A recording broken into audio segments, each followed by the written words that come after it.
आइए आज हम लोग जो चर्चा करने वाले हैं वो भारतीय इतिहास की, जो प्राचीन भारतीय इतिहास है, तो इतिहास को जानने के स्रोत पर बात करेंगे। अब इतिहास साहब क्या है? इतिहास बीते हुए कल की चीज़ है। वो बड़ी गजब की बात है, बीते हुए कल की चीज़ है।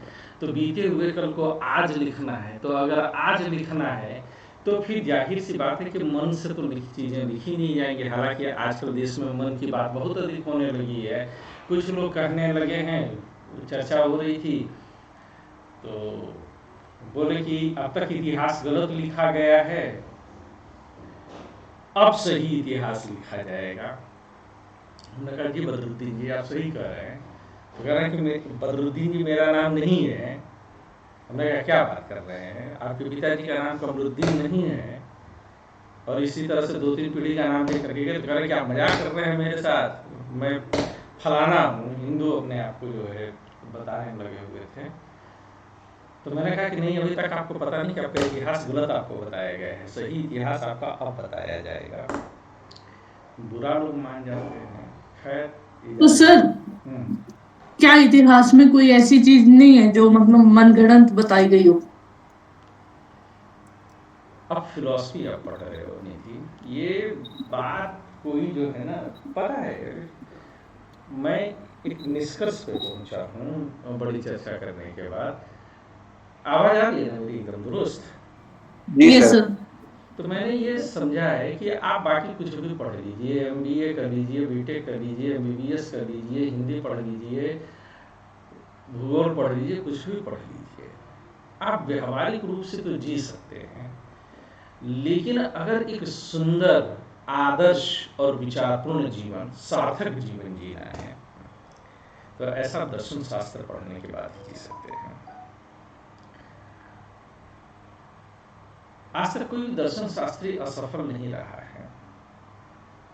मौत की सजा पाया हुआ सुकरात भी लोगों को जीवन का संदेश आज भी सुनाता है, और दर्शन शास्त्री होता है जो मरता नहीं है। सर ये बात तो आपकी सच है कि फिलोसफी पढ़ने के बाद ना इंसान का किसी और सब्जेक्ट में ज्यादा वो नहीं लगता, इंटरेस्ट नहीं बैठता। क्योंकि सर फिलोसफी ना हमको मतलब इंटरनली भी बहुत ज्यादा कनेक्ट करती है।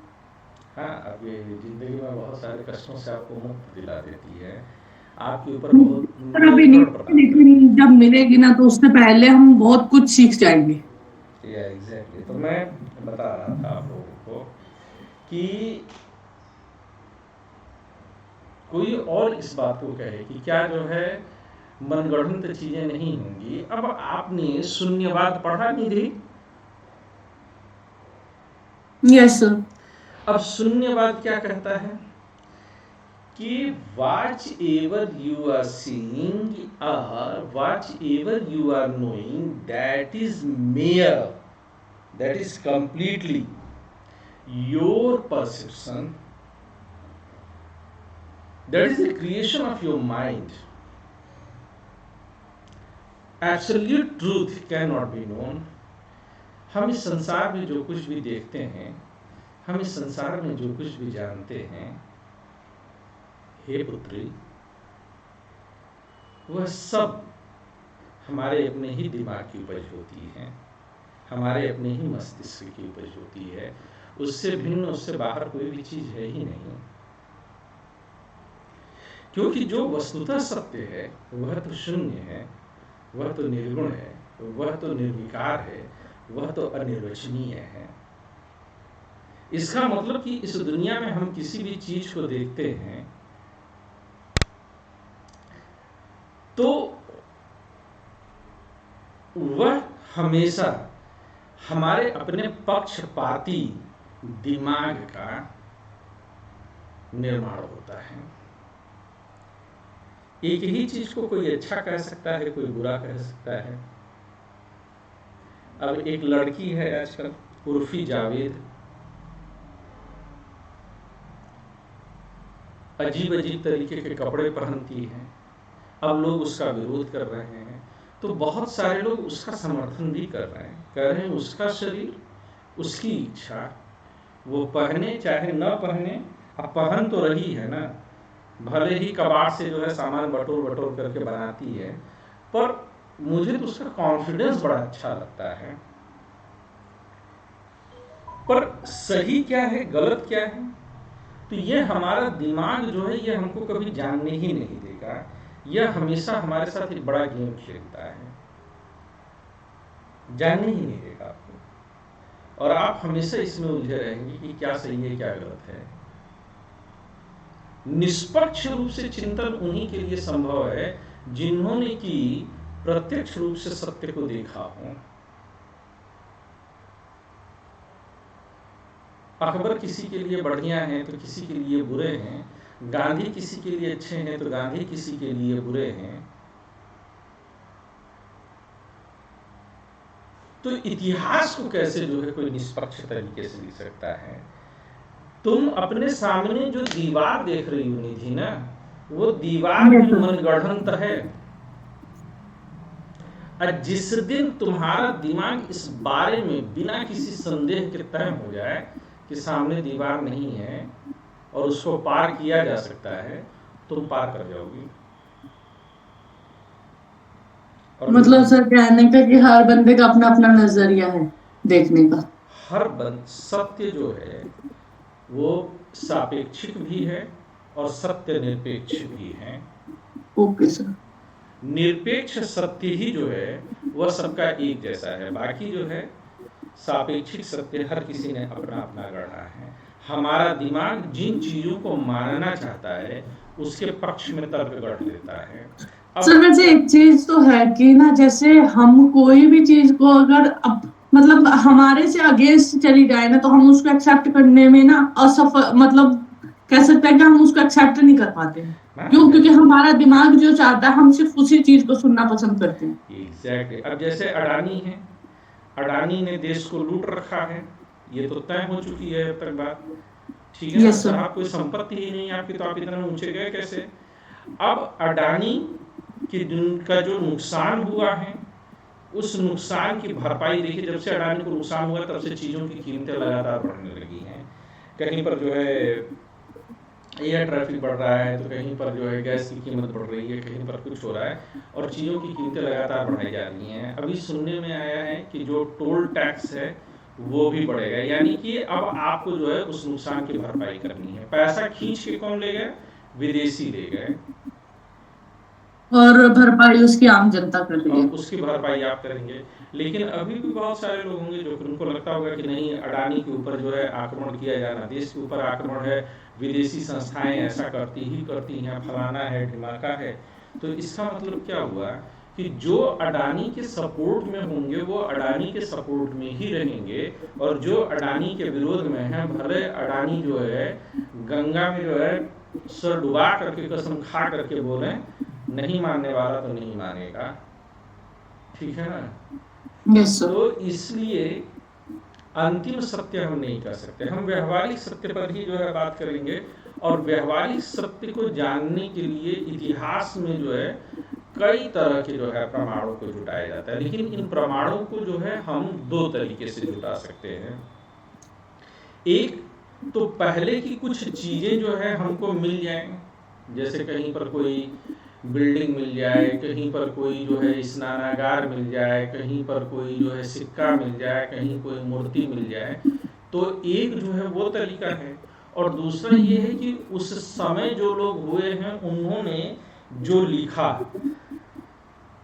हैंडराइटिंग, लिपि नहीं, साहित्य उसको कहते हैं, जिसमें लिपि भी जाती है, तो साहित्य हो गया। तो दो तरीके से इतिहास के जानने को, स्रोत को हम कितने भागों में बांट सकते हैं? इतिहास को जानने के स्रोत को हम मुख्य रूप से दो भागों में बांट सकते हैं।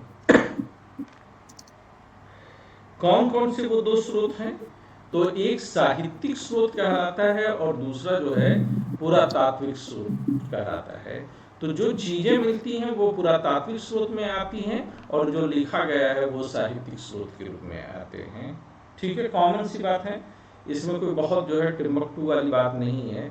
अब अगर पुरातात्विक स्रोतों को कहा जाए तो पुरातात्विक स्रोत कई तरह के होते हैं, जैसे कि पुरातात्विक स्रोतों में आप क्या क्या ले सकते हैं? पुरातात्विक स्रोतों में कोई जो है अभिलेख लिखा हो। अभिलेख मतलब होता है कि दीवार पर, पत्थर पर, तांबे पर कोई चीज जो है लिख करके रख दी जाए, तो आने वाले समय में उसका इस्तेमाल किया जाए। तो इसमें जो है आपको एपिग्राफी जो है काफ़ी इम्पॉर्टेंट है कि आप एपिग्राफी को जो है देख सकते हैं। इसके अलावा इसमें दूसरा जो कंटेंट आपको जो है एपिग्राफी हो सकता है, फिर इसके अलावा जो है सिक्के हो सकते हैं। हम लोग एक एक करके जो है उनका जो है अध्ययन करेंगे, तो सिक्के भी हो सकते हैं। सिक्कों के अलावा जो है उस समय में जो मूर्तियाँ वगैरह रही हैं उनको ले सकते हैं। इसके अलावा उस समय की जो बिल्डिंग्स वगैरह रही होंगी, यानी कि आर्किटेक्ट जो रहा होगा उस समय की इमारतें रही होंगी, उनको हम ले सकते हैं। तो बहुत सारे डायमेंशंस इसके पॉसिबल हैं, और सब पर जो है हम लोग जो है बात करेंगे। कई जगहों पर बड़े बड़े स्थलों की खोज की गई है, उनकी जो है खुदाई वगैरह की गई है, तो उससे जो है हम लोगों को बहुत कुछ जो है प्राप्त होता है। तो आइए एक एक करके जो है हम इन लोगों को देखने की कोशिश करते हैं। पुरातात्विक स्रोतों में जो सबसे महत्वपूर्ण अध्ययन माना जाता है वह अभिलेखों का माना जाता है, क्योंकि ज्यादातर अभिलेखों को क्या बोलते हैं? एपिग्राफी बोलते हैं। मन में 4 बार दोहरा लीजिए, अभिलेख माने एपिग्राफी। एपिग्राफी एपिग्राफी एपिग्राफी 4 बार इसको मन में फटाफट दोहरा लीजिए, तो आप लोग को अभी के अभी ये रट उठेगा। रट गया सबको? यस सर, रट तो गया, लेकिन ये एपिग्राफी हैंडराइटिंग का नाम है क्या सर? नहीं, वो तुम कैलियोग्राफी से मिस कर रही हो। हाँ सर, मैं तभी मैं पूछ रही हूँ। हाँ, एक काम करो ना कि रटा कि नहीं सबको रटा है? जो रट जी क्लास सर, में रट गया। इंटरेस्टेड नहीं होंगे, जी मैं सर। अगर चाहे तो मैं उनको क्लास से बाहर कर भी सकता हूँ। मैं आपकी मदद कर सकता हूँ।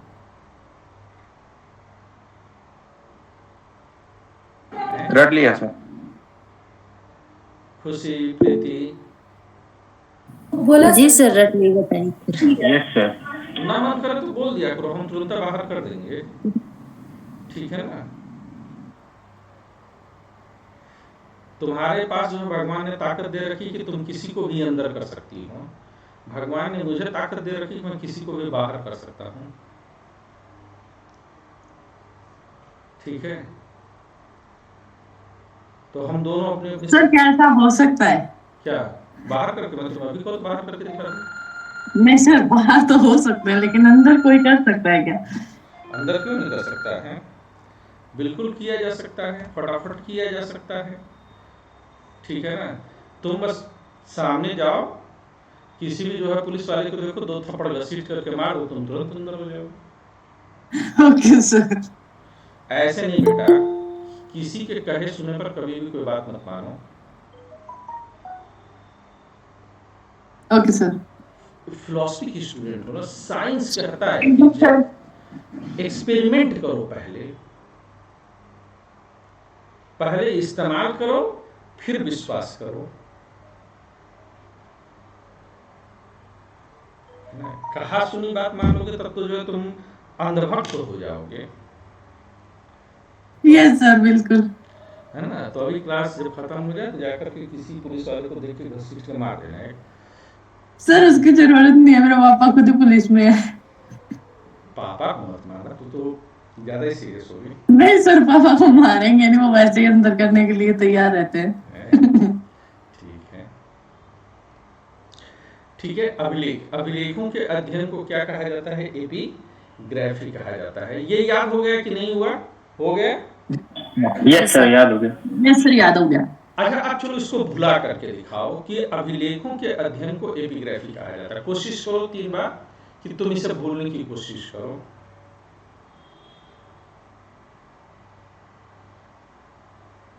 भूलने के लिए बोल रहा हूं, याद करने के लिए नहीं बोल रहा हूं। शायद नहीं होगा। Try it. ऐसे क्यों हार मान लोगे तुम? Try it.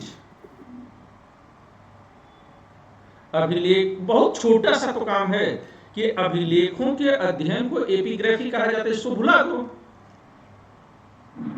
सर जितना भी चीजों को भूलने की कोशिश करेंगे ना, वो उतना ही ज्यादा याद आ जाता है।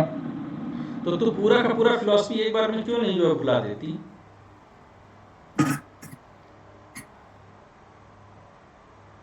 सर पढ़ा भी होना चाहिए। जितना पढ़ा उतना भुला के दिखा।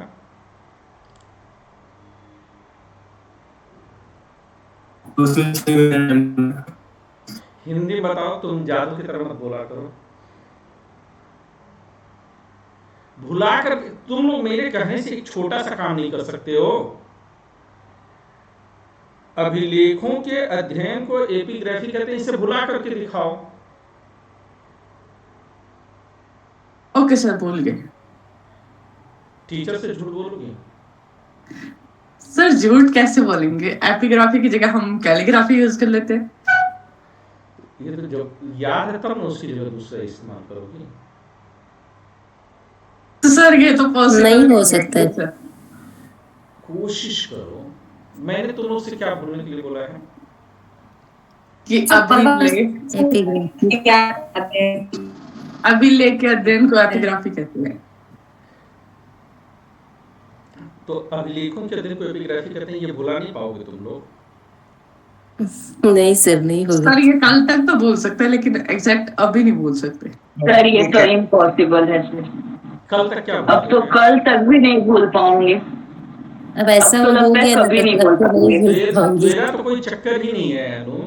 तू तो आज आ गई है तो तू 2 दिन बाद ही मिलेगी, तो कल तो तू भूलेगी कि याद रहेगा, वो तो रह ही गया। और उसके बाद आने के बाद तू मुझी को कुछ सिखा देना। तेरा तो सीखने में इंटरेस्ट है कम। ये सीखती किससे है? बाबा लोगों से है। भूलने के सिद्धांत पर आचार्य प्रशांत ने क्या कहा है?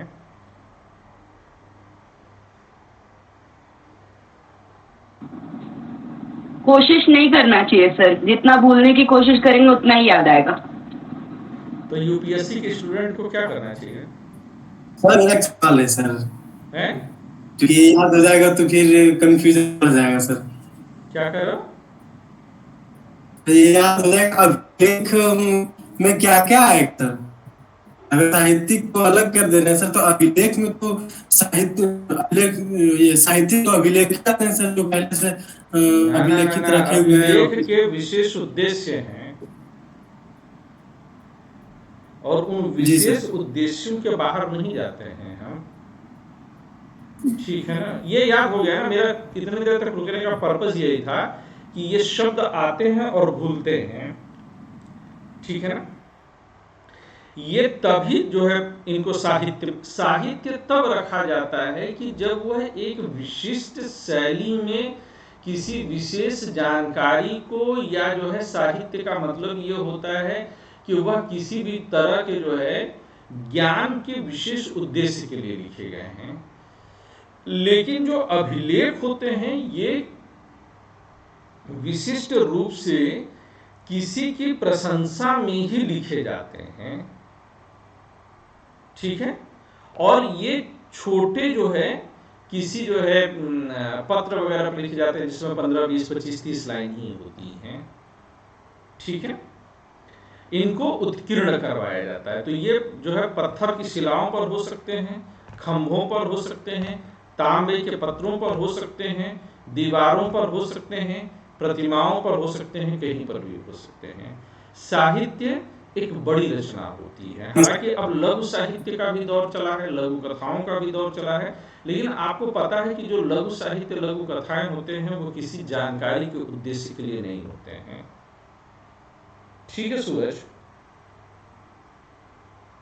इसको पहले तो सूरज तुम्हारी आवाज नहीं आती, बताओ मैं तुम्हारी बात को कैसे समझूं?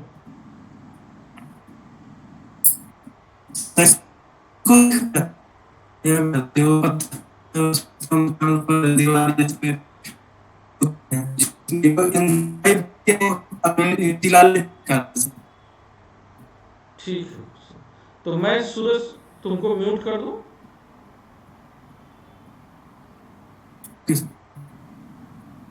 खुद ही म्यूट हो जाए, क्योंकि तुम्हारी बात बेटा बिल्कुल समझ में नहीं आ रही है।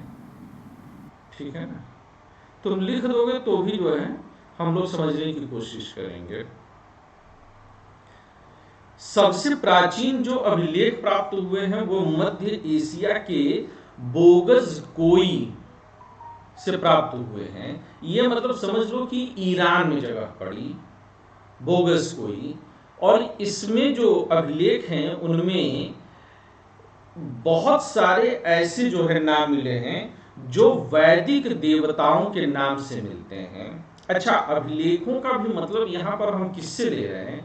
ऐसे अभिलेख जिन्हें कि अब तक पढ़ा गया है।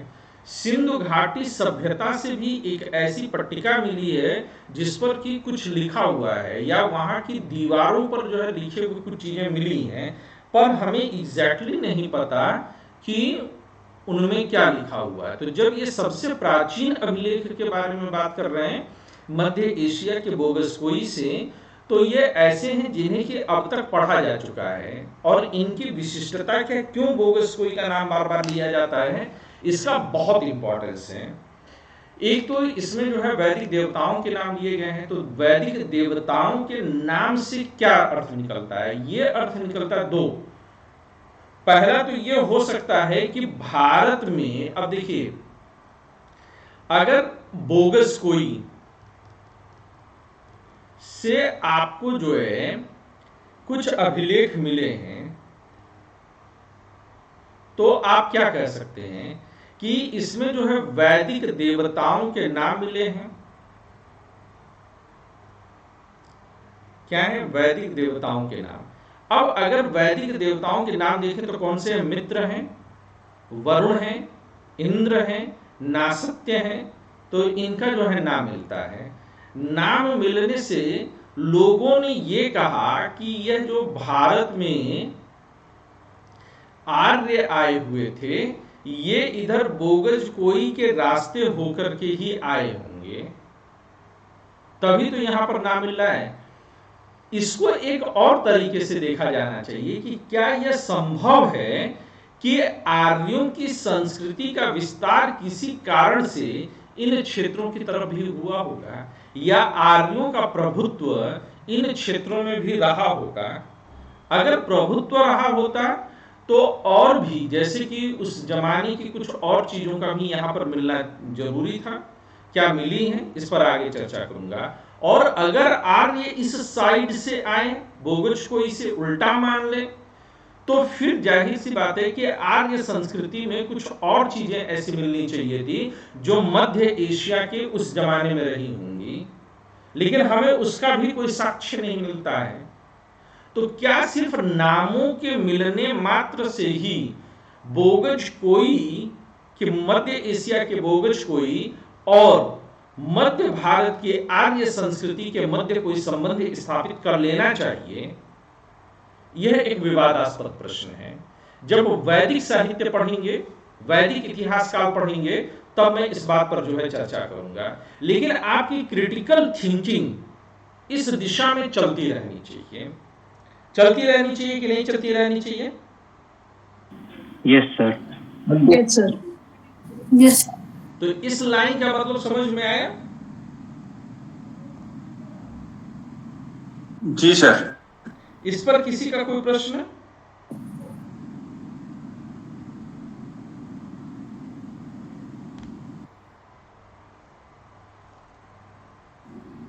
सर दो कंफ्यूजन हो रहा है कि आर्य आए थे, कुछ इतिहासकारों ने बताया कि मध्य एशिया से भी आए थे आर्य, और कुछ बोल रहे हैं कि मूल आर्य यहाँ के ही थे।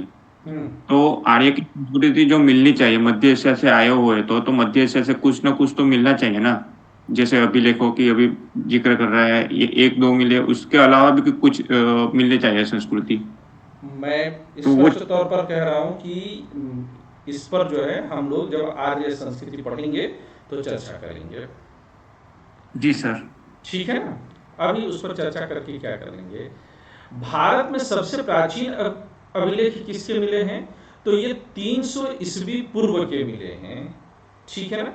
300 ईस्वी पूर्व। यहाँ पर एक मिनट आप लोग वेट करिएगा। कक्षा 6 की एनसीईआरटी में एक जगह ये मेंशन किया हुआ है, कक्षा 6 की जो न्यू एनसीईआरटी है, कि एसी और बीडी के फुल फॉर्म क्या हैं, सॉरी एडी और बीसी के। हिंदी में अगर हम कहें तो हम एडी को कहते हैं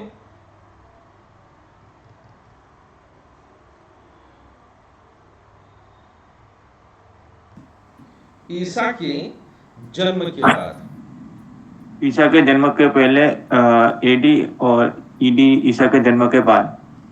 सुन ले, ठीक है। एडी का फुल फॉर्म होता है एनो डोमिनी,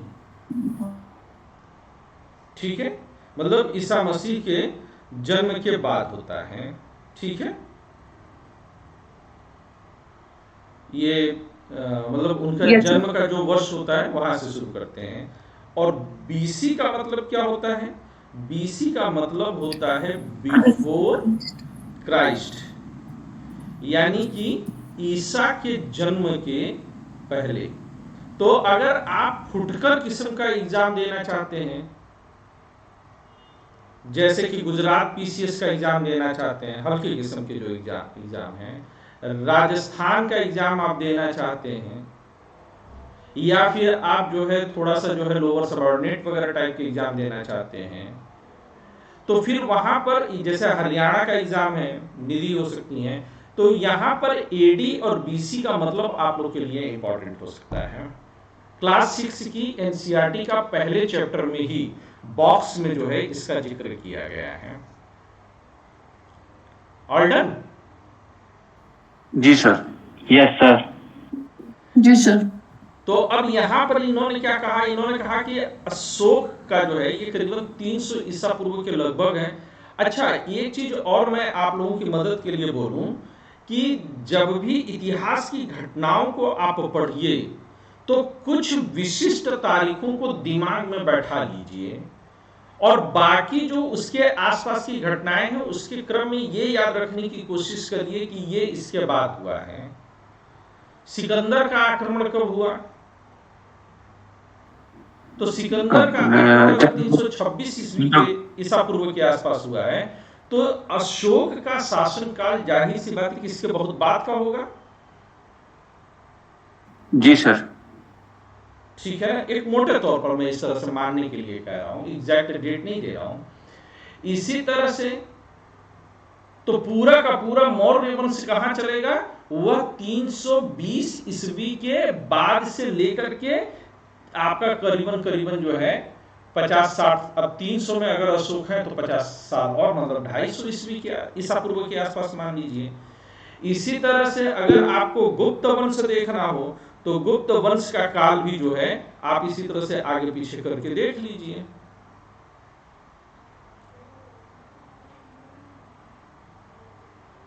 ठीक है खुशी, आपका मैसेज मिल गया मुझे। हाँ अनु बोलो।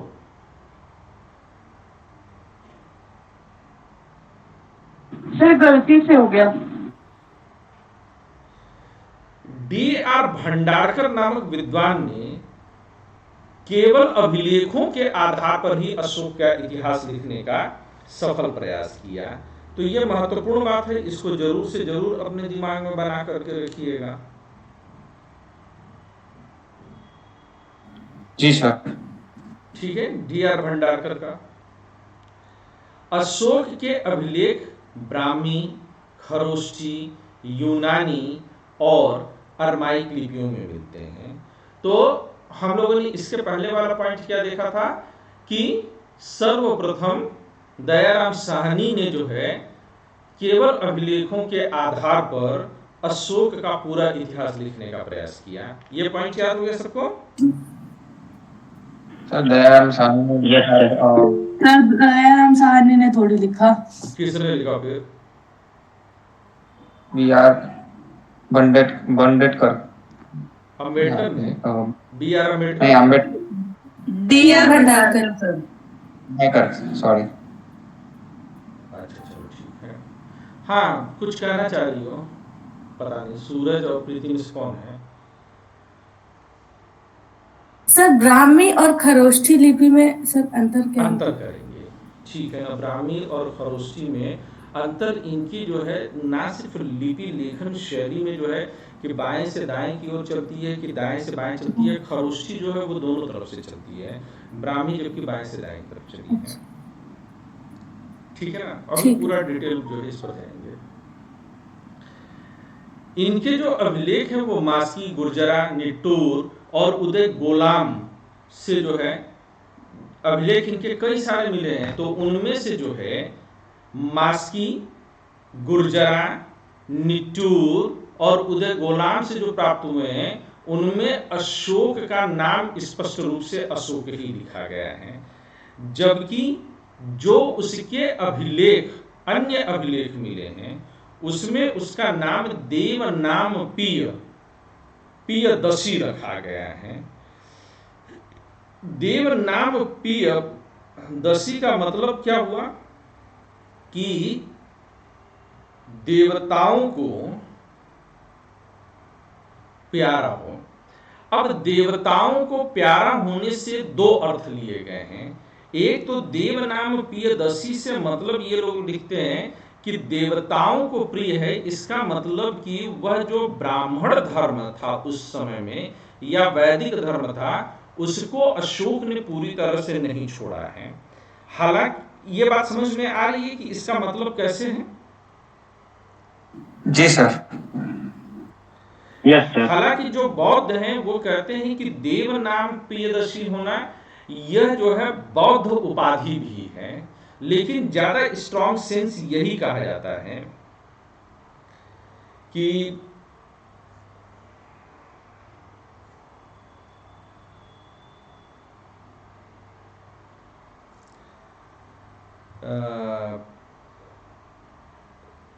सर देवनाम क्या है? देवनाम पियदसी प्रियदर्शी क्या है ये सर? कोई धर्म का नाम है? नहीं रे, देव नाम, ठीक है।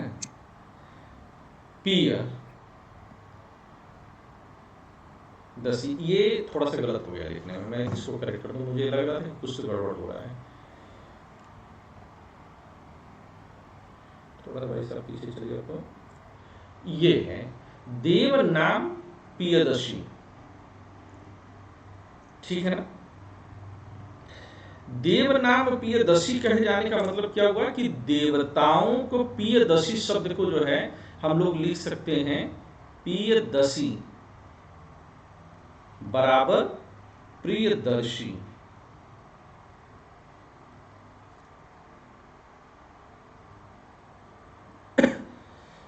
ठीक है ना। सही रहेगा ये? Yes sir. सर ठीक है।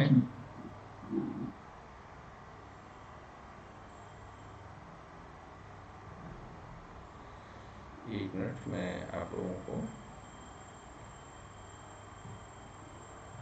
सर ये मास्की गुर्जरा, निट्टूर एवं उदय गोलाम ये क्या अभिलेख है या इन जगह का नाम है? ये वो जगह है जहां पर कि ये अभिलेख मिले हैं। मैं जब अशोक पढ़ाऊंगा तो इन सबको जो है आप लोग का एड्रेस पर दिखाऊंगा। ओके सर, ठीक है ना। और तो कुछ जगहों पर सिर्फ अशोक लिखा है, कई जगहों पर देवनाम पियदर्शी लिखा है। देवनाम पियदर्शी से ब्राह्मण होने के और बौद्ध होने के दोनों के जो है पता चलते हैं, पर मुझे लगता है कि यह ब्राह्मण धर्म के प्रति जो उसका लगाव रहा है उसको दर्शाता है। ये मेरा अपना मानना है। दोनों ही तर्क सही हैं अपनी जगह। बाकी एकदम एग्जैक्ट सच क्या है इसके लिए आपको जाकर के अशोक से पूछना होगा, ठीक है। 1837 में जेम्स प्रिंसेप ने ब्राह्मी लिपि में लिखित अशोक के अभिलेख को पढ़ा था। इस अभिलेख की जो है अपनी कहानी है जो मैं आप लोगों को बाद में सुनाऊंगा, ठीक है। ये लेकिन कई बार पूछा गया फैक्ट है, छोटे एग्जामों का जो है बड़ा प्यारा जो है फैक्ट है कि ये जो है ब्राह्मी लिपि को जो है सबसे पहले जो है उस अभिलेख को किसने पढ़ा था। हालांकि जेम्स प्रिंसेप के पहले भी प्रयास हुआ है और जिसने पढ़ा वास्तव में उसका जो है क्रेडिट छीन करके जेम्स प्रिंसेप चूंकि गोरा था इसलिए उसको दे दिया गया है। मैं पूरी कहानी आपको बताऊंगा। अशोक के बाद भी अगर कहें तो अभिलेखों की परंपरा बनी रही और कई सारे जो है अभिलेख मिलते हैं। और ये अभिलेख जो होते हैं ये दो प्रकार के होते हैं। अभिलेख दो प्रकार के होते हैं। एक को जो है हम बोलते हैं सरकारी अभिलेख और दूसरे को हम बोलते हैं गैर सरकारी अभिलेख। सरकारी कार्य का मतलब क्या है कि राजा स्वयं या उसका कोई आश्रयदाता,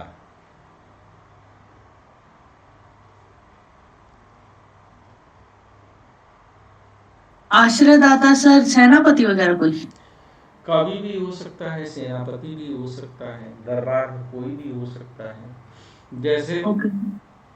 आजकल की मीडिया को हम लोग क्या समझेंगे कि यह राजा के आश्रय प्राप्त लोग हैं। आश्रय दाता नहीं बोलेंगे, आश्रय प्राप्त बोलेंगे। दाता तो खुद राजा होगा ना, आश्रय देने वाला। तो आश्रय प्राप्त जो होते हैं, तो आश्रय प्राप्त में जो है आप कवि भी रख सकते हैं, आप इसमें मंत्री भी रख सकते हैं, आप इसमें संतरी भी रख सकते हैं, आप इसमें सेनापति भी रख सकते हैं, किसी को भी रख सकते हैं। अगर आप देखेंगे तो इसका एक बड़ा अच्छा उदाहरण इस वाले का है कि जब समुद्रगुप्त के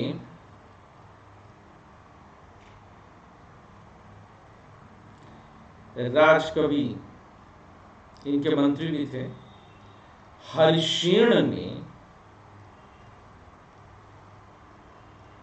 प्रयागराज स्तंभ, ये कभी भी जाइएगा तो आप लोग देख सकते हैं, अभी भी जो इलाहाबाद का किला है उसके अंदर आप जाएंगे तो मिलेगा। तो प्रयागराज जो है स्तंभ पर समुद्रगुप्त की प्रशस्ति लिखवाई। ये ज्यादा गुणगान ही होता है इसमें, है जैसे आजकल टीवी के समाचार हो गए हैं कि पता चला कि इधर से अंजना ओम कश्यप, उधर से अमीश देवगन, इधर से रुबिया लियाकत, उधर से जो है पता चला कि जो है चित्रा सिंह, उधर से श्वेता सिंह जो है सब चिल्लाए पड़ी है पापा जिंदाबाद, जनता जाए भाड़ में, पापा जिंदाबाद चिल्लाए पड़ी है ना कायदे से। तो ये भी क्या करते हैं, ये भी आश्रय प्राप्त जो है, ये दरबारी जो है लोग हैं। अनामिका अंबर अभी बहुत चिल्लाती हैं, तो अनामिका अंबर वगैरह क्या है, ये आश्रय प्राप्त लोग हैं। कंगना रनावत क्या है, आश्रय प्राप्त है। अनुपम खेर क्या है, आश्रय प्राप्त हैं।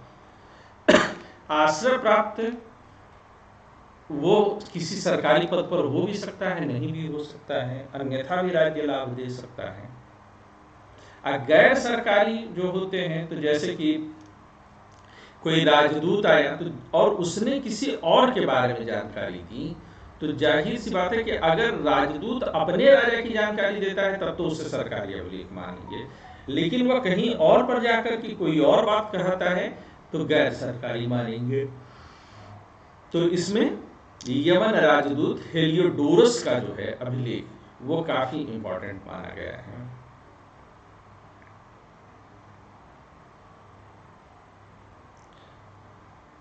और इसका जो अभिलेख है हेलियोडोरस का, वो कहां पर मिला है, बेसनगर विदिशा में मिला है। कहां मिला है, बेसनगर विदिशा में। तो इसकी जो है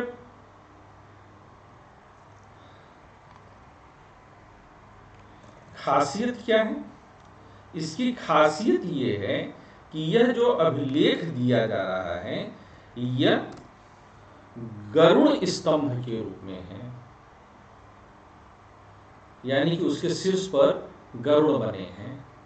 यानी कि उस समय ये जो यमन राजा वगैरह थे, उन लोगों के बीच में भी भागवत धर्म प्रचारित हो रहा था, और खास तौर से विदेशों में उसकी लोकप्रियता बढ़ रही थी। अब भागवत धर्म क्या है, ब्राह्मण या हिंदू धर्म के कई सेक्शंस हैं। हिंदू धर्म नहीं बोलते लोग, ब्राह्मण धर्म में बोलते हैं, लेकिन मोटे तौर पर आप हिंदू धर्म ही समझिएगा। इसके कई सेक्शन हैं। इनमें अगर आप देखेंगे तो ब्राह्मण धर्म के कई सेक्शंस हैं, कई पंथ हैं। इनमें से एक पंथ जो है वह शैव कहलाया है, दूसरा वैष्णव या भागवत कहलाया है। अब चूंकि भगवान विष्णु का वाहन क्या है, गरुड़ है, तो इससे भी आप अंदाजा लगा सकते हैं। और तीसरा जो है वह शाक्त धर्म है, जिसमें माँ दुर्गा की, काली की, इन लोग की जो उपासना होती है, तो वो शाक्त धर्म है। ठीक बात है ना?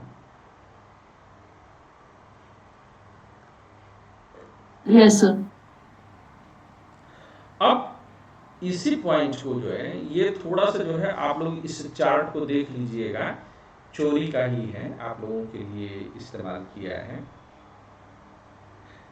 ये विशेष रूप से जो मैं आपको बता भी दूं कि दृष्टि जो कोचिंग है उसका जो हिस्ट्री के नोट्स हैं उसमें से इसको लिया है, तो साभार दृष्टि मैं आपके सामने इसको रख रहा हूँ।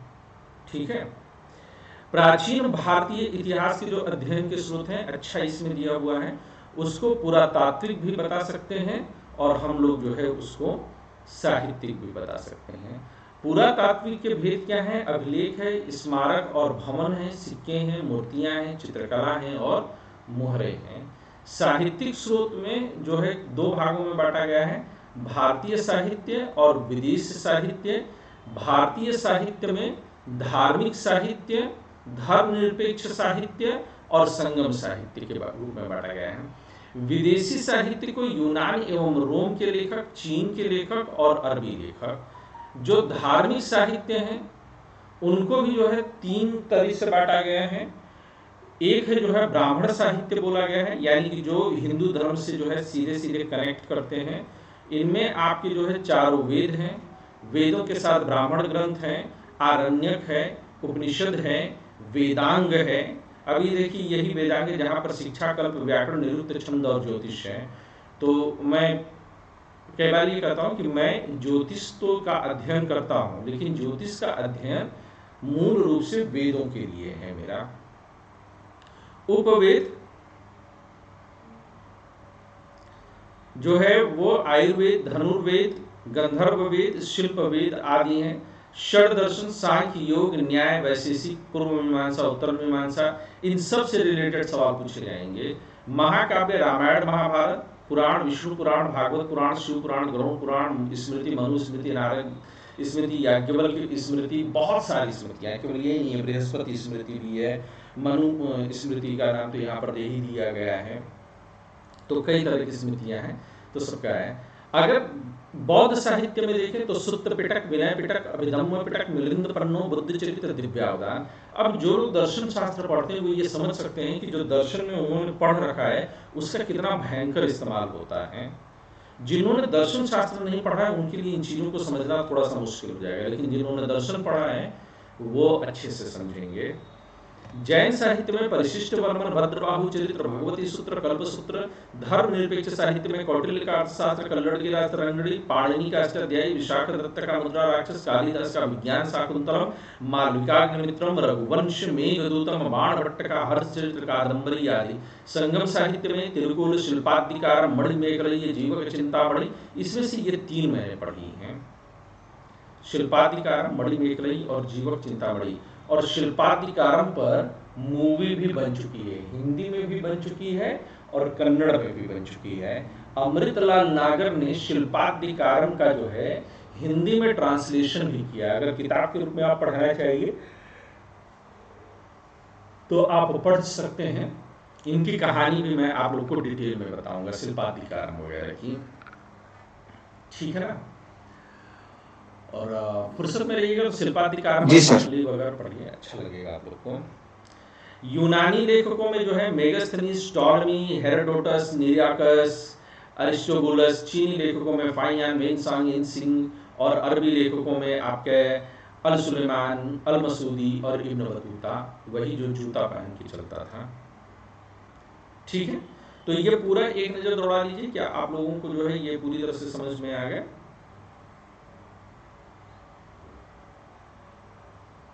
ये पूरा चार्ट समझ में आ गया? Yes sir. Yes sir. मैं क्या आप लोग चाहते हैं कि ये चार्ट मैं आप लोग को दे दूं? जी सर सर। बिल्कुल। Yes sir. ग्रुप में डाल दूं अभी के अभी? लगे हाथ? Yes sir. सर ये अभी डाल दीजिए। ताकि भूल ना जाए, है ना? खुल सर जाएगा। व्हाट्सएप ग्रुप में भी डाल देना। घर पे चिट्ठी लिख के भी भेज दो। नहीं सर।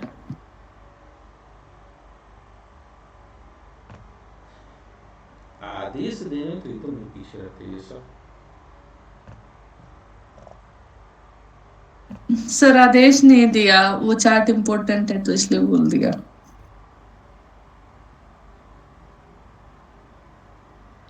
गए?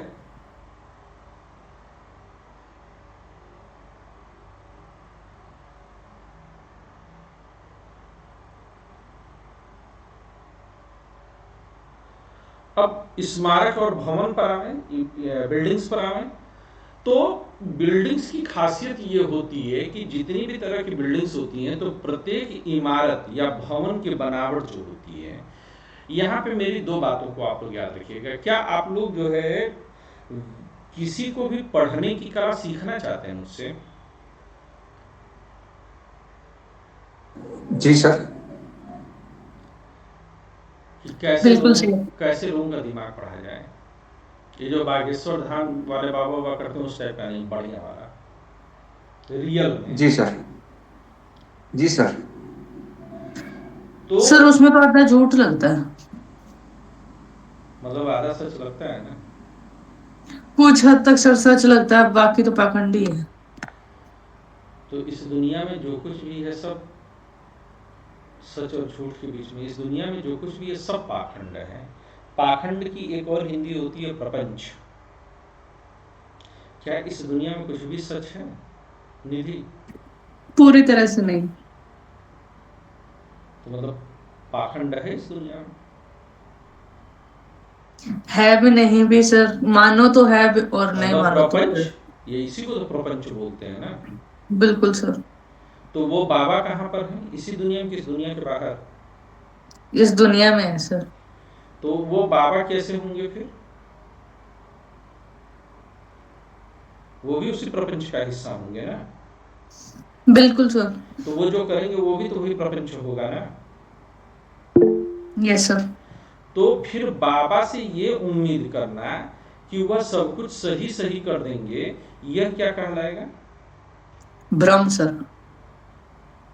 तो तुम क्या कहते हो उस भ्रम में? तुम्हारे साथ परवेश को बहुत कायदे की बात होगी तो ही बोलना, नहीं तो मत बोलना। बहुत बढ़िया बात होगी जिसके बगैर क्लास न हो पावे। फिलोसॉफी से है। नहीं छोड़ते सब। जी सर, अभी मैं ठीक है।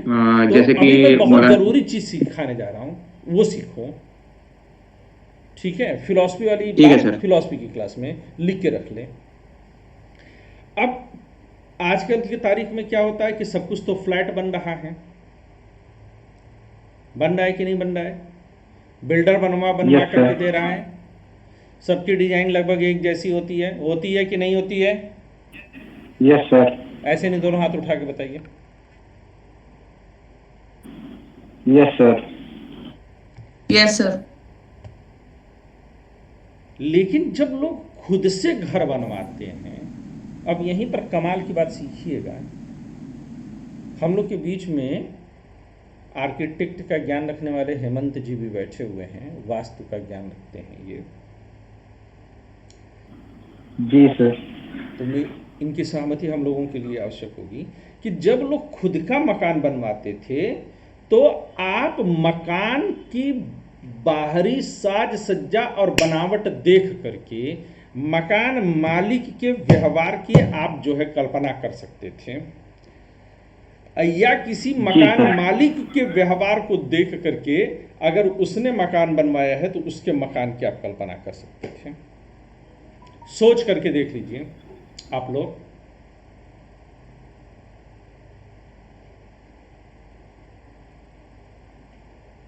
सही है कि गलत है? सर मकान सही को है, देख सर। के मालिक के दिमाग की कल्पना कैसे की जा सकती है? दिमाग की नहीं, उसके व्यवहार की मोटी मोटी कल्पना। अगर बहुत जो है उसमें झूमे झालर बहुत जो है उसने ज़्यादा नक्शेबाजी करा करके रखी है तो मकान मालिक भी उतना ही बड़ा नक्शेबाज होगा। अब किसी का मकान भव्यता लिए हुए हो लेकिन सरलता से बना हो, उसमें सादगी उसकी साज सज्जा में हो, तो मकान मालिक का भी व्यवहार वैसा ही होगा। तुम्हें क्या लगता है कि अगर मैं मकान बनवाऊंगा तो कैसा बनवाऊंगा? तो जाहिर सी बात है कि मेरा जो मकान बनेगा वो बहुत सरल तरीके से बनना चाहिए, उसमें बहुत अधिक सजावट नहीं होगी। जैसे आज तक मुझे ये समझ में नहीं आता कि मिडिल क्लास घरों में डाइनिंग टेबल क्यों रखते हो भाई। कोई भी मिडिल क्लास आदमी डाइनिंग टेबल पर खाना खाता है क्या? वो जब खाएगा तो टीवी देखते हुए ही खाना खाएगा। सही बोल रहा हूं कि गलत बोल रहा हूं? यस सर, सही बात। बहुत कम घरों में होगा जहां पर कि रेगुलर लोग डाइनिंग टेबल पर बैठ के खाते हैं, लेकिन घर का जगह लोग मारते हैं, सत्यानाश कर देंगे। खूब बड़ा बड़ा मोटा मोटा सोफा लगा देंगे, उसमें बड़ा सा टेबल लगा देंगे। अरे उससे अच्छा 2 ठो चारपाई डाल दे यार, बैठने वाले को भी आराम, लेटने वाले को भी आराम।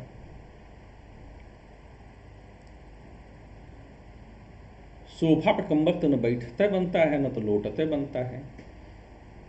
लेकिन अगर किसी बड़े घमंडी आदमी के पास जाइए जिसके अंदर शो ऑफ करने की बड़ी आदत होगी, तो उसका सोफा वगैरह देख करके देखिए, वो आपके घर में जाएगा ना तो जानबूझ करके, अगर उसने महंगी फ्रिज खरीदी होगी ना तो 4 बार हिला डुला करके जो है वो आपका ध्यान उस फ्रिज की तरफ आकर्षित करने की कोशिश करेगा।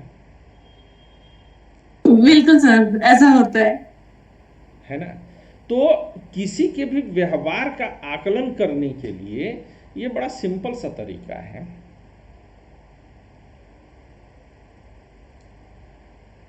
तो मेरा ये मानना है कि इमारत और भवन से जो है उसके स्वामी की मनोदशा का सजीव वर्णन होता है, और स्वामी की मनोदशा से बिल्डिंग की मनोदशा का वर्णन होता है। आप देख लीजिए, इसका एक और उदाहरण मैं आपको बहुत बढ़िया दूं कि जब बाहरी आक्रमणकारी इस देश में आए और उनको जो है सभ्यता के बारे में बहुत अधिक नहीं पता था, ज़्यादातर जो मुस्लिम आक्रमणकारी इस देश में आए तो वो बाहर जो है अपने देश में, उनका तो देशमय नहीं होता था, कबीले होते तो उसमें सब टेंट वेंट लगा करके रहते थे, है ना? तो उनके जो शुरुआती बिल्डिंग हैं, चाहे वो मकबरे ही क्यों ना हो,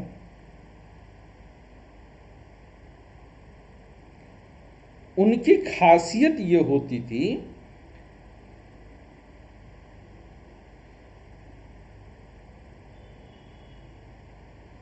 ये ग्रुप में गया नहीं सर, हाँ, तो उनकी खासियत ये होती थी कि वो एकदम से सादे बनते थे, लेकिन जैसे जैसे वो भारतीय सभ्यता में यहाँ के नाजो अंदाज में मिले हैं, सोचिए साहब,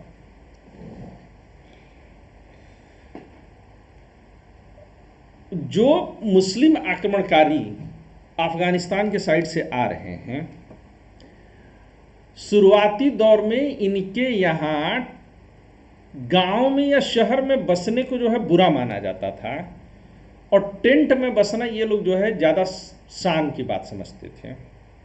तो आप समझ सकते हैं कि किस तरह का कल्चर रहा होगा। हिंदुस्तान में आते हैं और उन्हीं की पीढ़ियां जब हिंदुस्तान की मिट्टी में दफन होना शुरू होती हैं और उसी मिट्टी की खुशबू लेकर के नए पौधे जब उनके घरों में किलकारियां भरते हैं, तो हालत ये हो जाती है कि लखनऊ के जो नवाब हैं, आखिरी नवाब वाजिद अली शाह,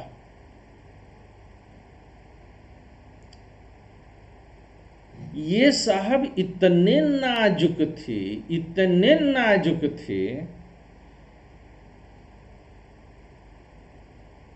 कि ये जब अंग्रेज पकड़ने आए तो इसलिए नहीं भागे कि इनको जूती कौन पहनाएगा, और इनकी अम्मी हुजूर, क्योंकि वो उस खानदान से नहीं थी, वो तो बाहर से आई थी, मुमताज महल, नहीं सॉरी क्या नाम था उनका, बेगम हजरत महल।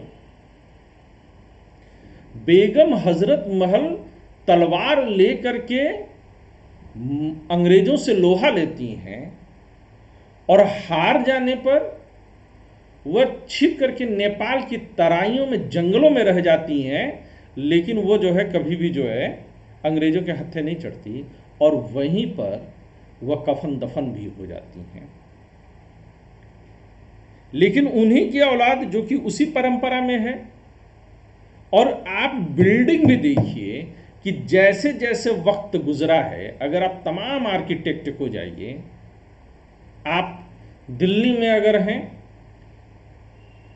तो दिल्ली में कुतुब मीनार चले जाइए, कुतुब मीनार का अगर आर्किटेक्ट देखिए तो बहुत अधिक आपको डिजाइन नहीं लगेगी, बस केवल ईंटे का पहाड़ है, ईंटे पे ईंटा, ईंटे पे ईंटा रख दिया गया है। वहीं पर आप लाल किला आ जाइए, आप जामा मस्जिद चले जाइए, जामा मस्जिद मस्जिद है लेकिन उसका आर्किटेक्ट आपको जो है आश्चर्य में डाल देगा, लाल किला आपको आश्चर्य में डाल देगा। और वहाँ का छोड़िए, चूंकि ये तो साधारण बिल्डिंगें हैं, जब मोहब्बत की निशानी ताजमहल बनती है तो जाकर के जरा उसकी नक्काशी देखिए। आप शेरशाह सूरी का जो है सासाराम में जो मकबरा है उसको देखिए, तो जैसे जैसे संस्कृतियां जो है वह ज़्यादा जो है नज़ाकत भरी होती हैं, बिल्डिंगों में भी नज़ाकत ज़्यादा आ जाती है। ऐसे समय में जबकि इतिहास अपेक्षाकृत शांत रहा है, रणभेरियां कम बजी हैं, तो आर्किटेक्ट भी एक से बढ़कर के एक हुए हैं। और जब आप अगर देखिए राजपूताना काल में आकर के कुछ आर्किटेक्ट निसंदेह, चाहे वह जयपुर का नगर विन्यास हो, चाहे जंतर मंतर हो, ऐसे चंद आर्किटेक्ट को छोड़ दिया जाए तो कोई बहुत यादगार आर्किटेक्ट नहीं बनते हैं। वो ऐतिहासिक हैं इसलिए हम उनके भले ही सम्मान करें, लेकिन आर्किटेक्ट के लिहाज से बहुत अच्छे नहीं हैं। लेकिन प्राचीन भारत के समय में, चाहे वह खजुराहो हो, चाहे वह अजंता हो, चाहे वह एलोरा हो, आप उनकी कलाकृतियाँ देखिए, चाहे वह गुजरात में तमाम बने हुए सूर्य मंदिर हों, चाहे वो आपके जो है सीढ़ीदार कुएं हों, चाहे दक्षिण भारत के बने हुए मंदिर हों, एक से बढ़ करके एक कलाकृतियाँ चारों तरफ फैली हुई हैं। और उसके पीछे की वजह है कि उस समय का माइंडसेट क्या रहा है। इसीलिए कहा जाता है कि स्मारकों और भवनों से जनता के आध्यात्मिकता तथा धर्मनिष्ठा का ज्ञान होता है। हड़प्पा और मोहनजोदाड़ो की खुदाई से